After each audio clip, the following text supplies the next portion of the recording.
Hello students, welcome my YouTube channel. बच्चों, एक बार फिर से आ गए हम आपके लिए यूपी पुलिस कांस्टेबल एग्जाम के लिए सामान्य हिंदी में रचना व रचनाकार से संबंधित कुछ महत्वपूर्ण प्रीवियस ईयर प्रश्न लेकर, जो कि आपकी आगामी परीक्षा के लिए बहुत महत्वपूर्ण साबित होने वाले हैं। और बच्चों, क्योंकि अब आपकी परीक्षा आने वाली है, तो इसलिए आप बिल्कुल मन लगा के देखिए ताकि आपका नंबर आ सके और आपका सिलेक्शन हो सके। तो चलिए बेटा, वीडियो प्रारंभ करते हैं। प्रश्न संख्या 1, निम्नलिखित में से हिंदी का प्रथम महाकाव्य किसे माना जाता है? चार विकल्प दिए हुए हैं बेटा। ए बीसलदेव रासो, बी खुमान रासो, सी पृथ्वीराज रासो और डी परमाल रासो। तो देखिए बेटा, हिंदी का प्रथम महाकाव्य यानी कि आदिकाल से संबंधित होगा। वैसे तो ये सारे ही आदिकाल के हैं, लेकिन जो प्रथम महाकाव्य माना जाता है वो है पृथ्वीराज रासो, जिसके लेखक कौन है? चंद्रवरदाई। यानी कि आपका सी विकल्प बिल्कुल सही है। प्रश्न संख्या 2, पृथ्वीराज रासो के रचयिता कौन है? चार विकल्प है बेटा। ए दलपति विजय, बी चंद्रबरदाई, सी नरपति नाल और डी जगनिक। मैंने आपको बताया था बेटा, पृथ्वीराज रासो आदिकाल का प्रथम महाकाव्य है और इसके रचयिता कौन माने जाते हैं बेटा? इसके रचयिता माने जाते हैं चंद्रबरदाई। बी विकल्प आपका बिल्कुल सही है। प्रश्न संख्या 3, खुमान रासो किसकी प्रसिद्ध रचना है? चार विकल्प है बेटा। ए सारंगधर, बी नरपति नाल, सी दलपति विजय और डी जगनिक। तो बेटा, खुमान रासो दलपत विजय की रचना है। सी विकल्प आपका बिल्कुल सही है। प्रश्न संख्या 4, निम्नलिखित में से कौन सा रीतिकालीन कवि है? चार विकल्प है बेटा। ए भूषण, बी हरिओद, सी सुमित्रा नंदन पंत और डी दिनकर। तो बेटा, जो रीतिकाल के कवि हैं वो कौन है? भूषण। ए विकल्प आपका बिल्कुल सही है। प्रश्न संख्या 5, रसिक प्रिय ग्रंथ के रचनाकार कौन है? चार विकल्प हैं। ए मतीराम, बी भूषण, सी केशवदास और डी पद्माकर। तो बेटा, रसिक प्रिया की जो रचनाकार है वो है केशवदास। प्रश्न संख्या 6, निम्नलिखित में तुलसीदास जी की रचना कौन सी है? चार विकल्प है बेटा। ए साहित्य लहरी, बी कवित रत्नाकर, सी कांसी और डी विनय पत्रिका। तो बेटा, जो तुलसीदास जी की रचना है वो है आपकी विनय पत्रिका। डी विकल्प बिल्कुल सही है। बेटा, हम आपको जल्दी जल्दी और मोस्ट इंपोर्टेंट रचनाएं करा दें जो आपकी परीक्षा में आपको देखने को मिल सकती हैं। प्रश्न संख्या 7, कृष्ण कृष्ण गीतावली किसकी रचना है? चार विकल्प है। ए मीराबाई, बी तुलसीदास, सी सूरदास और डी नंददास। तो बेटा, कृष्ण गीतावली तुलसीदास जी की रचना है। बिल्कुल भी कंफ्यूज मत होना कि ये मीराबाई या सूरदास जी की होगी, क्योंकि जिसके पीछे वली लिख रहा हो लग रहा हो बेटा, समझ जाना तुलसीदास जी की है। क्योंकि एक बार तुलसीदास जी सूरदास जी को मिले थे और उन्हीं से प्रभावित होकर इन्होंने कुछ रचनाएं ब्रज भाषा में लिखी थी और कृष्ण जी के ऊपर लिखी थी। ठीक है, तो कृष्ण गीतावली जब आए तो तुलसीदास जी की रचना है। बी विकल्प। प्रश्न संख्या 8, रामचरितमानस के रचयिता हैं? चार विकल्प हैं बेटा। ए सूरदास, बी नंददास, सी वाल्मीकि और डी तुलसीदास। तो बेटा, रामचरितमानस के रचयिता है तुलसीदास। कंफ्यूज मत होना। वाल्मीकि वाल्मीकि जी ने रामायण लिखी थी। क्या लिखी थी? रामायण। ठीक है, तो तुलसीदास वाल्मीकि जी की रामायण और तुलसीदास जी कौन सी है? रामचरितमानस। डी विकल्प आपका बिल्कुल सही है। प्रश्न संख्या 9, दोहावली किसकी रचना है? चार विकल्प है बेटा।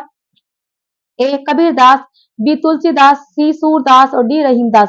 तो मैंने आपको पहले बताया बेटा, दोहावली वली लग रहा है ना पीछे, मतलब तुलसीदास जी की रचना। ठीक है, बी विकल्प बिल्कुल सही है। प्रश्न संख्या 10, तुलसीकृत विनय पत्रिका की भाषा कौन सी है? देखिए बेटा, मैंने आपको बताई थी ना, तुलसीदास जी ने सूरदास जी से प्रभावित होकर कुछ रचनाएं लिखी थी, उनमें से एक विनय पत्रिका भी थी। चलिए, चार विकल्प में देखते हैं कौन कौन से हैं। ए अवधि, बी भोजपुरी, सी खड़ी बोली और डी ब्रज भाषा। सॉरी, ब्रज ब्रज ये भाषा ही है बेटा, ये सारी भाषाएं हैं। तो तुलसीदास जी की विनय पत्रिका की जो भाषा है वो कौन सी है बेटा?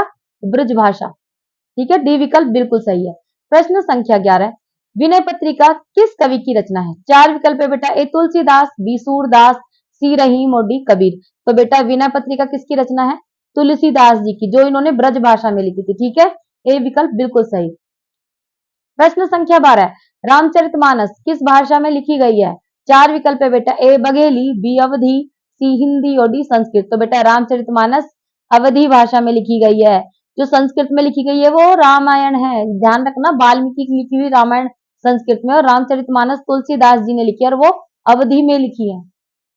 प्रश्न संख्या 13, सिया राम मैं सब जग जानी, करौ प्रणाम जोरी जुग पानी। यह रचना गोस्वामी तुलसीदास जी की किस कृति से है? चार विकल्प में। ए जानकी मंगल, बी दोहावली, सी गीतावली और डी रामचरितमानस। तो बेटा, पहली बात तो ये देख लो कि सिया राम मैं सब जग जानी, करौ प्रणाम जोरी जुग पानी, ये किसकी रचना है? ये रचना किससे ली गई है? तुलसीदास जी की कौन सी कृति से? रामचरितमानस से। और ये जानकी मंगल कृष्ण, ये गीतावली और दोहावली, कृष्ण गीतावली, ये सब तुलसीदास जी की ही रचना है। ठीक है, आपका डी विकल्प बिल्कुल सही है बेटा इसमें।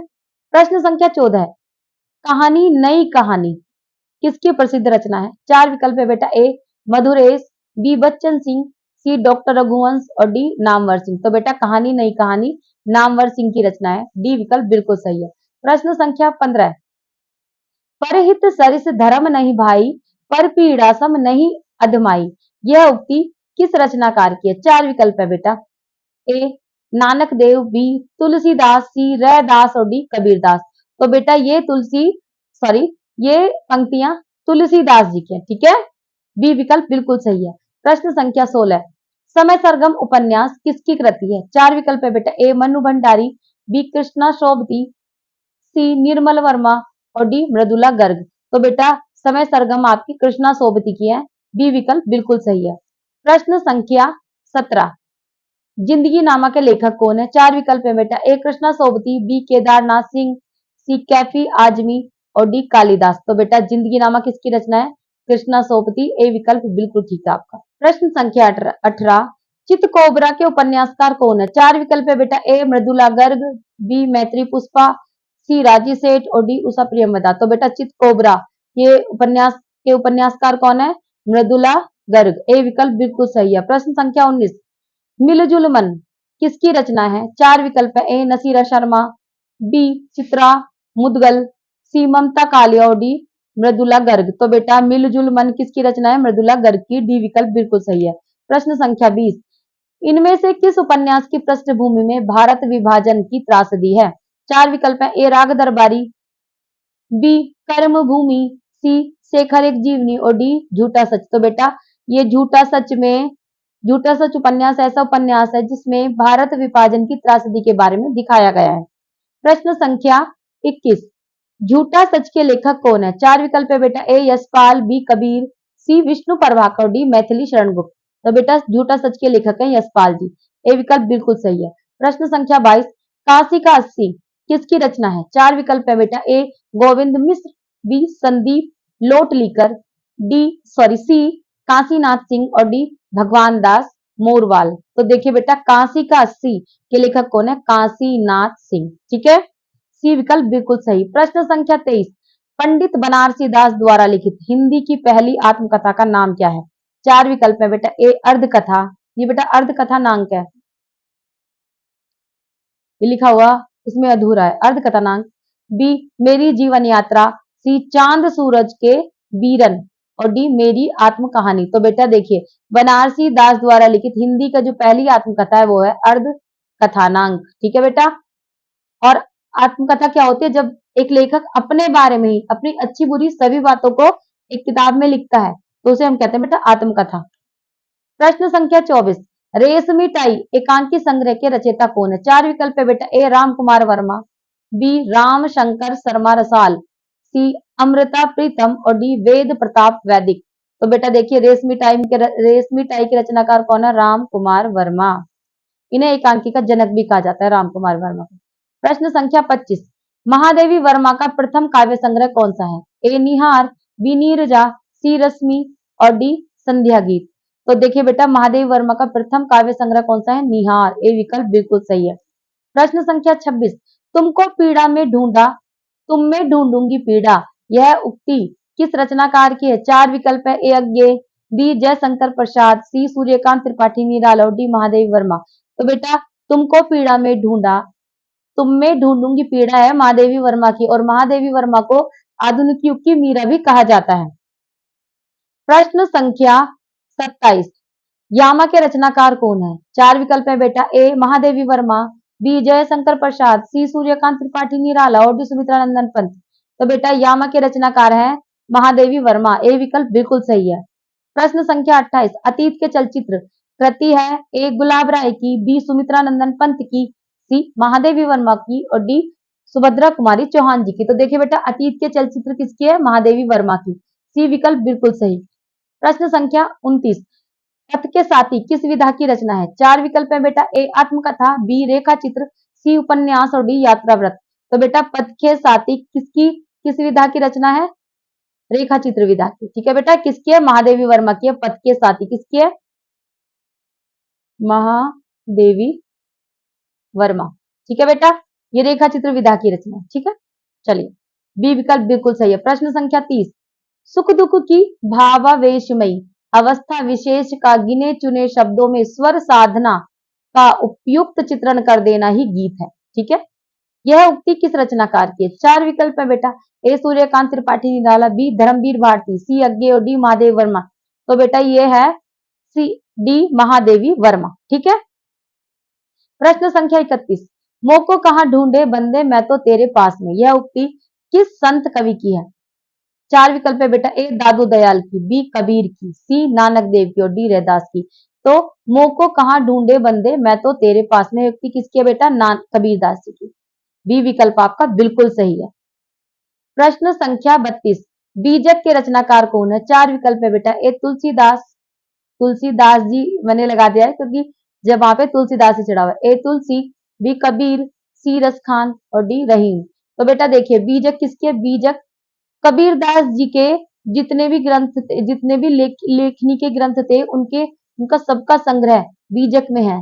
और बीजक कबीर दास जी ने स्वयं नहीं लिखा है बल्कि इनके एक शिष्य धर्मदास जी ने लिखा है, जिसमें साखी शबद रमेनी तीनों रचनाएं हैं। और वो रचनाएं जिन्हें कबीरदास जी ने गाया और धर्मदास जी ने उन्हें पुस्तक में लिख दिया। ठीक है, याद रहेगा कबीरदास जी की रचनाओं का संग्रह क्या है? बीजक, जिसमें कौन कौन सी रचनाएं? साखी,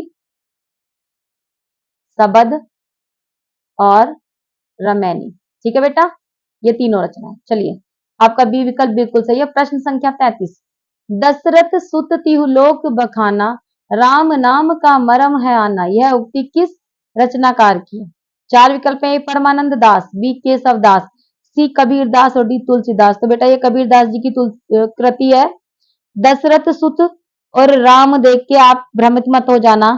ठीक है, ये कह रहे हैं कि दशरथ के जो पुत्र थे, राम का नाम तीनों लोग बखानते हैं, लेकिन उस राम के नाम का सही मतलब क्या है उसे कोई भी नहीं जानता है। तो आपका सी विकल्प बेटा बिल्कुल सही है, कबीरदास। प्रश्न संख्या 34, कबीरदास की वाणियों की भाषा कौन सी है?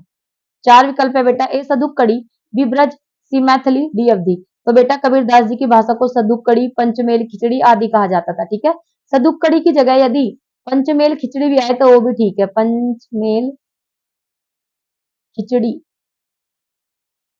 क्योंकि इनकी भाषाओं में सभी प्रकार के शब्द मिला करते थे। ठीक है बेटा, प्रश्न संख्या 35, कबीरदास जी की रचनाएं निम्न में से किसमें संकलित है? 4 विकल्प है।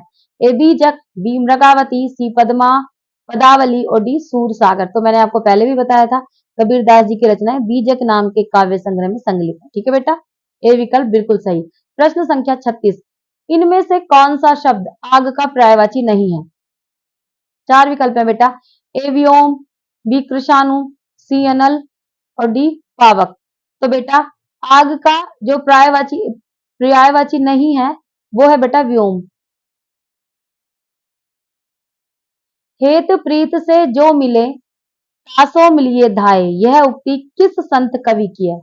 हेत प्रीत से जो मिले तासो मिलिए धाये, यह उक्ति किस संत कवि की है? 4 विकल्प है। ए रैदास, बी दादू दयाल, सी नानक देव और डी कबीरदास। तो बेटा ये कबीरदास जी की पंक्तियां हैं। ठीक है, डी विकल्प बिल्कुल सही है। प्रश्न संख्या 38, यशोधरा, केकई, उर्मिला इत्यादि नारी पात्रों पर कविता लिखने वाले कवि इनमें से कौन है? 4 विकल्प है। ए प्रसाद, बी महादेवी वर्मा, सी सियाराम शरणगुप्त और डी मैथिली शरणगुप्त। तो बेटा यशोधरा, केकई और उर्मिला इत्यादि नारी पात्रों पर कविता लिखने वाले जो कवि हैं वो कौन से हैं? मैथिली शरण गुप्त। ठीक है, प्रश्न संख्या 39, मैथिली शरण गुप्त ने इतिहासकार के उपेक्षित नारी पात्र इसमें से किस पुस्तक में प्रतिष्ठित किए हैं? देखिए बेटा पहले क्या करते थे कि जैसे रामायण लिख दी, उसके एक नारी पात्र जैसे उर्मिला था, उर्मिला का बहुत रोल था, उसमें से छोड़ दिया गया। रामचरितमानस में भी उर्मिला को विशेष महत्व नहीं दिया गया, बहुत सारी चीजें थी। तो मैथिली शरण गुप्त ने एक ऐसी किताब लिखी जिसमें उपेक्षित नारियों को बहुत सम्मान दिया गया था। तो वो कहते हैं कि वो कौन सी किताब है? तो बेटा वो 4 विकल्प दिए हुए हैं। 4 द्वापर, बी रंग में भंग, सी साकेत और डी भारत भारती। तो बेटा देखिए मैथिली शरण गुप्त ने इतिहास के उपेक्षित नारी पात्रों को जिस पुस्तक में लिखा वो थी साकेत। साकेत में उर्मिला का इन्होंने वर्णन किया है। सी विकल्प बिल्कुल सही है। प्रश्न संख्या 40, साकेत किसकी कृति है? 4 विकल्प है बेटा, मैथिली शरण गुप्त की, रामधारी सिंह दिनकर की, सी महादेवी वर्मा की और डी जयशंकर प्रसाद की। तो बेटा साकेत मैथिली शरण गुप्त की कृति है, ए विकल्प बिल्कुल सही है। तो बेटा हमने आपको पूरे 40 प्रश्न पूरे जल्दी से पढ़ा दिए हैं ताकि आपका ज्यादा समय नष्ट ना हो और आपको वो प्रश्न भली बात ही आ जाए जो आपकी परीक्षा में आने वाले हैं। अगर आपको हमारी वीडियो पसंद आई है तो इसे लाइक करें और कमेंट जरूर करें बेटा और शेयर करें, हमारे चैनल को सब्सक्राइब करें ताकि आपको प्रत्येक नई वीडियो समय पर मिल सके। तो बेटा मिलते हैं अगली वीडियो में। नमस्कार।